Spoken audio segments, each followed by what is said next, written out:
नमस्कार मंडळी, मी सुवर्णाची जर्गी आपल्या मराठी यूट्यूब चॅनलमध्ये आपल्या सगळ्यांचे खूप खूप स्वागत करत आहे. आणि बघा, आजची रेसिपी दिसते ना एकदम मस्त, जशी लग्नाच्या पंक्तीमध्ये भेटते ना एकदम तशी शाकभाजी. हे बघा दिसते ना एकदम चविष्ट, उत्तम. आणि जर तुम्हाला संपूर्ण रेसिपी बघायची असेल तर प्लीज संपूर्ण व्हिडिओला बघत राहा.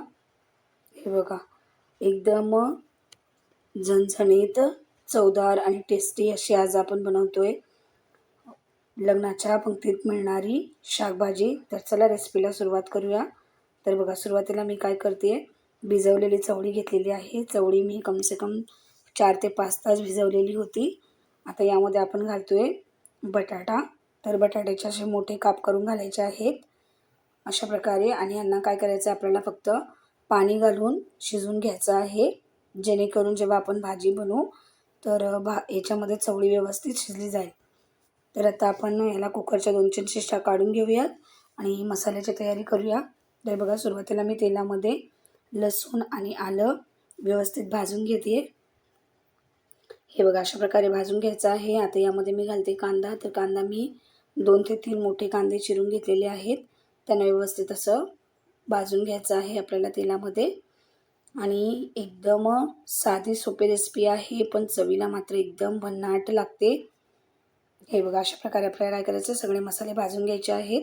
आता यामध्ये मी घालते टोमॅटो.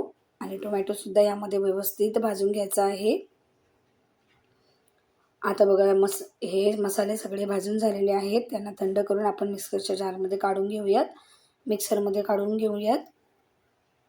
हे बघा अशा प्रकारे. आणि खरंच यामध्ये जास्त आपण कोणतेही मसाले वापरत नाही आहोत, तरीसुद्धा याची चव मात्र भन्नाट होते. आता यामध्ये आपण घालूया थोडंसं खोबऱ्याचा किस, किंवा तुम्ही सुकं खोबरं घातलं तरी चालेल. तर मी नारळाचा किस घालते 2-3 चमचे. त्यानंतर यामध्ये घालते कोथिंबीर. आणि हे सर्व काय करते, थोडंसं पाणी टाकून वाटून घेते. एकदम पातळ नाही करायचं आहे, तर थोडीशी अशी पेस्ट बनवून घ्यायची आहे. चला तर मग आता फोडणीची तयारी करूया. त्यासाठी बघा, सुरुवातीला मी कढईमध्ये तेल तापायला ठेवलेलं आहे आणि त्यामध्ये घातलं आहे राई. राई व्यवस्थित तडतडली की आपण यामध्ये घालूयात कढीपत्ता. तर मी 5-6 कढीपत्त्याची पानं घातलेली आहेत. तर कढीपत्ता व्यवस्थित आता यामध्ये गरम झालेला आहे. आता आपण यामध्ये जे वाटण करून ठेवलेलं ते यामध्ये घालून घेऊया. अशा प्रकारे काय करायचं, सगळं वाटण यामध्ये घालून घ्यायचं आहे आणि याला व्यवस्थित मिक्स करायचं आहे. मी जी भाजी बनवते कमसे कम 5 ते 6 लोकांसाठी परफेक्ट आहे. तर मेजरमेंटसुद्धा एकदम बरोबर आहे. तर नक्कीच तुम्ही एकदा ट्राय करून बघा. मसाले व्यवस्थित परतले गेलेले आहेत.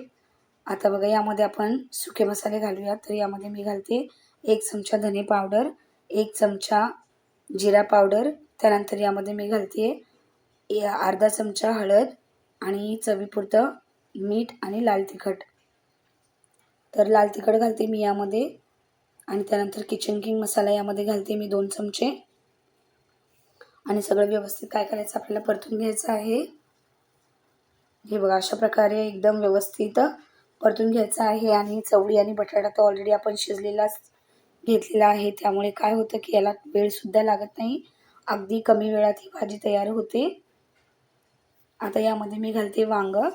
तर वांगं नक्कीच तुम्ही यामध्ये भाजीमध्ये आवर्जून घाला, कारण वांग्याने काय होतं ना, शाकभाजीची चव एकदम मस्त येते. त्यामुळे वांगं यामध्ये घालणं गरजेचं आहे. तर वांगं यामध्ये मी व्यवस्थित आता मिक्स करून घेतलेलं आहे बघा. आणि वांगं शिजायला सुद्धा वेळ लागत नाही, त्यामुळे वांगं आपण नंतर घालतोय. आणि बटाटा आणि चवळी शिजायला वेळ लागतो, म्हणून त्यांना सुरुवातीला शिजवून घेतलेलं आहे. आता आपण यामध्ये बटाटा आणि चवळी शिजवून ठेवली होती ती यामध्ये घालून घ्यायची आहे आणि मिश्रण व्यवस्थित परतून घ्यायचं आहे. आणि जेवढी तुम्हाला ग्रेव्ही ठेवायची आहे त्या अकॉर्डिंग तुम्ही यामध्ये पाणी घाला. हे बघा एकदम मस्त खमंग असा सुवास सुटलेला आहे. आता यामध्ये आपण घालूयात पाणी. पाणी एकदम जास्त पण नाही घालायचं आहे. जेवढे आपल्याला ग्रेव्ही ठेवायची आहे आपण तेवढंच पाणी घालायचं आहे. कारण काय की एकदम नुसती पाणी पाणी पण चांगली लागत नाही भाजी. हे बघा अशा प्रकारे आता काय करायचं आहे, व्यवस्थित मिक्स करून घेतलेलं आहे मी सर्व. आणि यामध्ये पाणीसुद्धा घातलेलं आहे. आता यामध्ये घालूयात चवीपुरतं मीठ आणि याला थोडंसं आता काय करायचं आहे आपल्याला, एक 10 मिनटं शिजून घ्यायचं आहे स्लो फ्लेमवरती. कारण काय आहे, चवळी बटाटा तर शिजलेला आहे, पण वांगं शिजायचं बाकी आहे. त्यामुळे काय करायचं आहे आपल्याला, याला स्लो फ्लेमवरती शिजून घ्यायचं आहे. आता आपण काय करूयात, यावरती झाकण ठेवूयात आणि याला 10 मिनटं शिजून देऊयात. झाकण पूर्ण नाही ठेवायचं आहे. हे बघा, आता भाजी एकदम परफेक्टली मस्त तयार झालेली आहे. बघा, दिसते ना एकदम मस्त. यावरती आता मी घालते थोडीशी हिरवी कोथिंबीर आणि याला पुन्हा मिक्स करून घेते. बघा, दिसते ना एकदम भन्नाट अशी चवळीची भाजी. हे बघा, आता आपण प्लेटमध्ये काढून घेऊयात. आणि जर तुम्हाला माझे रेसिपीज आवडत असतील तर प्लीज लाईक करा, शेअर करा, कमेंट करा, सबस्क्राईब करा माझ्या चॅनलला अशाच सोपी रेसिपी बघण्यासाठी. आणि वेळात वेळ काढून व्हिडिओ बघितल्याबद्दल तुमचे मनापासून खूप खूप धन्यवाद. बघा, एकदम चविष्ट आणि लग्नातली पंक्तीमध्ये मिळणारी चवळीची शाक भाजी तयार आहे.